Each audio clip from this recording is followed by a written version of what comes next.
Argentina 4 Brazil 1। রীতিমতো ব্রাজিলকে নিয়ে ছেলে খেলা খেললো আর্জেন্টিনা। ৮০,০০০ দর্শক ক্ষমতা সম্পন্ন বুয়েনোস আইরেসের মনুমেন্টালে রীতিমতো ছেলে খেলা খেলেছে ব্রাজিলকে নিয়ে। আর্জেন্টিনা এমনই দাপুটি ফুটবল খেলেছে, আর এই ম্যাচে ব্রাজিল যেন 4টি নয় 8টি গোল খাওয়ার মতো পরিস্থিতি তৈরি হয়েছিল। এক হালি নয় 2 হালি গোল খাওয়ার পরিস্থিতি তৈরি হয়েছিল। কি দুর্দান্ত পারফরমেন্স আর্জেন্টিনার। অথচ এই ম্যাচে ছিলেন না আর্জেন্টিনার প্রাণ ভোমরা লিওনেল মেসি। অবশ্য ব্রাজিলের নেইমারও ছিলেন না। 2 মহাতারকাকে ছাড়াই নেমেছিল 2 দল। দলে তো 2 দলেরই তারকার ছড়াছড়ি কম ছিল না। ব্রাজিলকে নিয়ে যেন জাস্ট ছেলে খেলা খেললো আর্জেন্টিনা। এই ম্যাচের আগেই আগুন জ্বালিয়ে দিয়েছিলেন ব্রাজিলিয়ান তারকা রাফিনা। রাফিনা কি বলেছিলেন? ম্যাচের আগে তিনি রোমারিও টিভিকে দেওয়া সাক্ষাৎকারে বলেছিলেন, আর্জেন্টিনাকে আমরা মাঠে ও মাঠের বাইরে জাস্ট গুড়িয়ে দেবো। এই কথা বলে আর্জেন্টিনার দর্শকদের জন্য আরো তাতিয়ে দিয়েছিলেন, আর্জেন্টিনাকেই যেন তাতিয়ে দিয়েছিলেন ব্রাজিলের বার্সেলোনার তারকা। রাফিনিয়ার কথাটা যেন রাফিনাকেই হজম করতে হল। ম্যাচের আগে আগুন জ্বালিয়ে দিয়েছিলেন ব্রাজিলিয়ান তারকা রাফিনিয়া। রাফিনিয়া বলেছিলেন আর্জেন্টিনাকে মাঠে ও মাঠের বাইরে জাস্ট গুড়িয়ে দেবো। বার্সেলোনা তারকার এই কথায় তেতে উঠেছিল আর্জেন্টাইনরা। আর্জেন্টাইন সমর্থকেরা ৮০,০০০ সমর্থক ছিলেন স্টেডিয়ামে, যাদের আগের থেকেই রাগ ছিল ব্রাজিলের উপরে। ২০২৩ সালের নভেম্বরে বিশ্বকাপ বাছাইয়ে মারাকানায় যখন আর্জেন্টিনার জাতীয় সঙ্গীত বাজছিল, তখন ব্রাজিলিয়ানরা দুয়ো দিচ্ছিল। সেই দুয়োর প্রতিবাদ করতে গিয়ে একটা বিশাল দাঙ্গা তৈরি হয়েছিল। ব্রাজিলিয়ান পুলিশের লাঠিপেটার শিকার হয়েছিলেন আর্জেন্টিনার দর্শকেরা।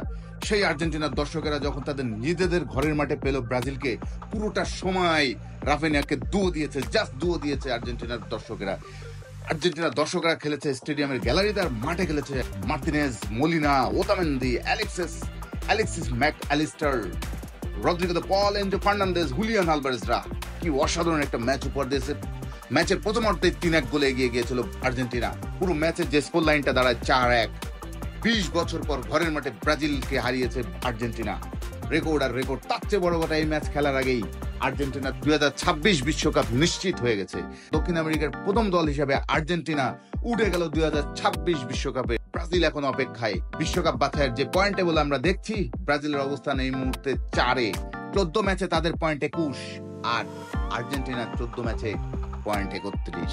সবার আগে আর্জেন্টিনা বিশ্বকাপের টিকিট পেয়ে গেল লাতিন আমেরিকায়। আর্জেন্টিনা যে দুর্দান্ত, যে ধারাবাহিক ভালো খেলছে, মেসিকে ছাড়াই এতে কি বার্তা পাচ্ছে ফুটবল বিশ্ব? ২০২২ বিশ্বকাপের পর, ২০২২ বিশ্বকাপ জেতার পর ২০২৬ বিশ্বকাপেও হট ফেভারিট হয়ে আমেরিকাতে খেলতে যাবে বিশ্বকাপ আর্জেন্টিনা। বিস্তারিত একটি বার্তা দিয়েছেন এনজো ফার্নান্দেজ বাংলাদেশের দর্শককেও। আপনারা জানেন ২০২২ বিশ্বকাপে বাংলাদেশের দর্শকরা যে আর্জেন্টিনাকে এত ভালোবাসে, সেটা পৌঁছে গিয়েছিল আর্জেন্টিনা দলের কাছেও। আর্জেন্টিনার প্রতিটি খেলোয়াড় বাংলাদেশকে অন্যভাবে, অন্য চোখে দেখে।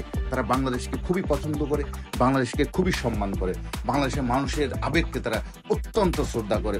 বাংলাদেশের মানুষ যে আর্জেন্টিনাকে এত পছন্দ করে, এত ভালোবাসে, এটি দেখে লিওনেল মেসিরা মুগ্ধ। সেই মুগ্ধতার রেশ এখনো কাটেনি এই এনজো ফার্নান্দেজদের। এনজো ফার্নান্দেজ ব্রাজিলকে উড়িয়ে একটি মেসেজ দিয়েছেন বাংলাদেশের দর্শকদেরকে। ধন্যবাদ বাংলাদেশ, অবিশ্বাস্য সমর্থন ও বার্তার জন্য। এই বিজয় আপনাদেরও। এরপরে তিনি আর্জেন্টিনার পতাকা এবং বাংলাদেশের পতাকার একটি ইমোজি দিয়েছেন। বাংলাদেশের প্রতিও আর্জেন্টিনার দর্শকদের, আর্জেন্টিনার তারকা ফুটবলারদের এই ভালোবাসা বাংলাদেশের দর্শকদেরকে মুগ্ধ করে।